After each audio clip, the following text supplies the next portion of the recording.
Hey there, welcome to the garden. Oh my gosh, everything is a little bit soaked out here. We've had quite a bit of rain, but I'm doing a really fun project today. I'm going to grow some container corn for fall decorations, and I'm going to take you through that whole process.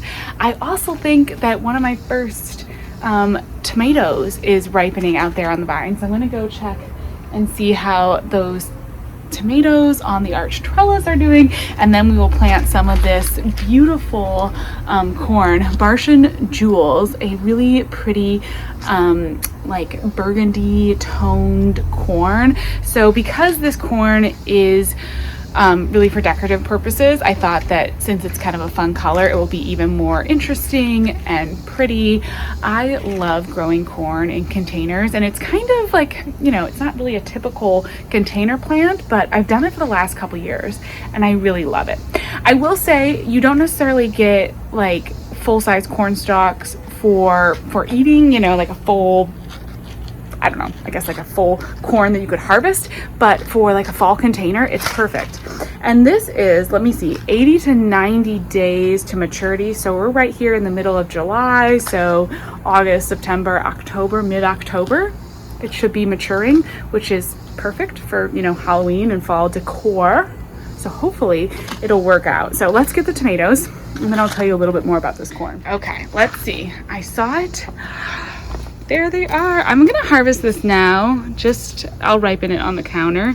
This is one of my Juliet tomatoes, and this plant is loaded. I also have a bunch of spoon tomatoes on here, which this is an absolutely crazy tomato vine. I did harvest a couple of them the other day, and my daughter loved the little tiny tomatoes. But these tomato plants are just taking over. They've almost reached the middle of this arch trellis.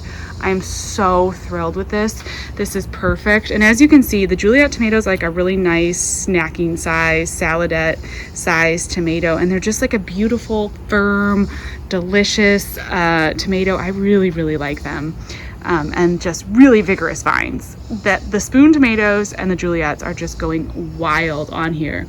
I do also have over here some Berry's Crazy Cherries, I think, that are starting to produce some tomatoes as well. And so those vines are pretty vigorous and are also keeping up with the spoon tomatoes and the Juliet's tomatoes. So lots of wild tomato growth over here. So this Martian Jewels corn is supposed to be a really delicious corn that you can eat, this variety. And then it also has these really beautiful obviously the size of the stalk. It does say that it's a slightly less sweet than modern, but very sweet hybrids corn, but it's a striking open pollinated. And you can also use it for breads and chowder and different things like that once you harvest it. Again, I'm going to grow this in containers. I probably will not get full-size kernel, like corn cobs for harvesting, but depending on how big of a container you put corn in, it kind of varies on how tall the corn will actually get. So this is, I believe, a full-size, 4-foot tall sized corn if it were growing in perfect conditions. And then it'll usually just be a little bit smaller cobs and a little bit shorter depending on the size container. I'm going to do 2 different containers with the corn today. And the first container I'm going to do is this nice big container. So this is a big, like, oh gosh, you know, how wide is this? 12, 14, maybe 16 inches. And then I did pull out some of my little, these are little cloches. Last year, my container corn got pretty decimated by a very determined chipmunk. So I opted this year to just start with some actual protection over the top of the container so that hopefully we can get like an actual corn harvest. Growing a fall garden, growing anything for the fall, starting this time of year, if you have squirrel pressure like I do, this can be an issue. And so getting something to cover, you know, your container is helpful. I think I got these from Gardener's Supply and they've worked pretty well. Now chipmunks can get through here, so hopefully the chipmunk isn't back. Hopefully we just have the squirrels. It does keep squirrels out, so that's handy. And then as far as planting the corn in here, I'm not gonna do anything like super crazy. They say to plant them about every 12 inches if you were gonna grow this in a field. I don't have room to do that. So I will probably plant them about every 3 to 4 inches apart, you know, in this container, maybe even a little thicker than that. And again, just knowing that because I'm planting it so thickly, they're not gonna get super tall. They're gonna be kind of stunted and by that, but I just wanna have like a big container full of corn as part of my fall garden, and I just think that will look kind of cool. So let's plant it up. And I'm just gonna poke these down into the soil. They're supposed to be about like an inch and a half deep. So you do want to make sure you cover them. Or you do want to make sure that they're covered, that they're not too high. You also don't want to plant them too deeply though, because then you won't get good germination. So it's just a little bit of again, finding that perfect spot. And yeah, I'm planting them way closer than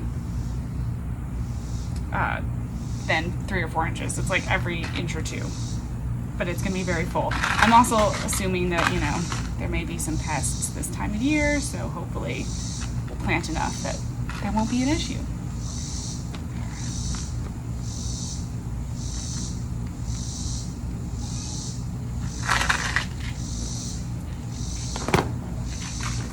And there we go.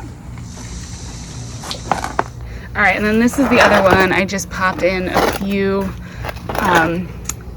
seeds in here. I actually didn't have that many seeds left, so I may actually, if I have another, I think I might have some more corn inside. I might pop a couple more in here, but we'll see. Otherwise too, I think it might actually be good. We'll see. This is a more densely planted one, so we'll see how that does versus a less densely planted container, and we can kind of, you know, adjust. Oh, look, oh, we're starting to have butterflies out here in the garden. I do love verbena. It's such a pretty plant. It's so like airy and light, and the butterflies really love it. It's so beautiful. I was hoping that I would get some swallowtail butterflies on my parsley, but I don't know if they're gonna show up. I haven't seen any on them yet. We are getting into caterpillar season, so I will have to keep an eye on this corn. I may end up putting down some slug bait as well. I might have to keep an eye on the pests and on the caterpillars. They start to come out right here at this like mid to end of summer, and it can be a little tricky to deal with all of them. I'm gonna get another one of these cloches. I've got a few of these cloches just to help keep pests off. Last fall, if you followed my garden, you know that squirrels were a huge problem. And I will say that when you plant seeds like corn, that's basically, if you have any kind of squirrels or chipmunks, you got to figure out something to keep them away, because obviously corn is one of their favorite snacks, and they are going to want to come in and eat it, and it's really tempting for them. So I did have to really be I tried putting out garlic and different things like that. Really all winter I battled issues with squirrels and trying to keep them out of the garden, using different repellents, using Repel-Zol, and I have found that those physical barriers, something like a cloche like that. I also have some like more accelerator row covers, so something like a bug netting, or I said this accelerator row covers, which are like an actual just I don't know what kind of plastic it is. It's kind of like a greenhouse material that I use to cover my garden beds. Those keep the squirrels actually completely out of the beds, and as far as I've found, that's really the best way.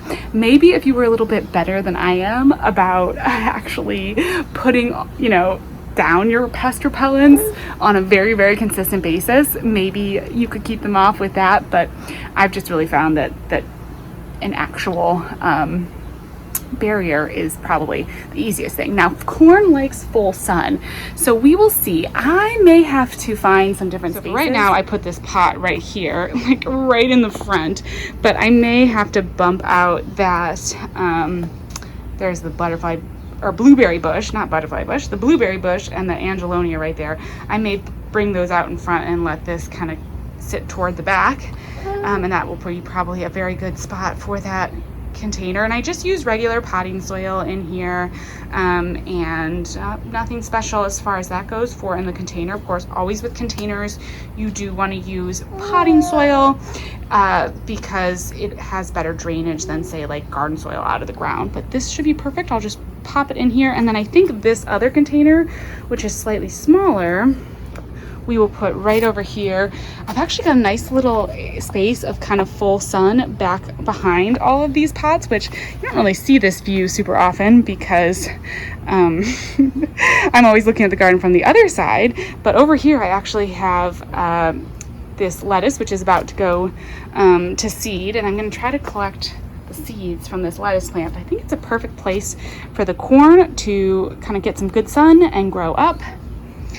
There's so many more tomatoes in here. And actually, my Stillwater's clematis is blooming. How sweet is that? I was thinking that it was supposed to bloom all season. For a minute there, we didn't have any blooms, but now it's blooming again. So that is really fun.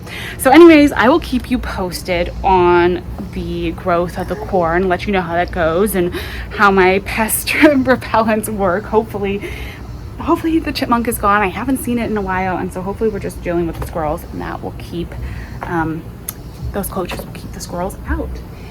Anyways, it is a beautiful day out here, but it is also very, very warm, so I'm gonna go back inside with baby girl here. I hope you're having a wonderful day in your garden, and I will talk to you again soon. Bye-bye. Oh, and let me know if you grow corn in a container. I'd love to hear about it. All right, bye-bye.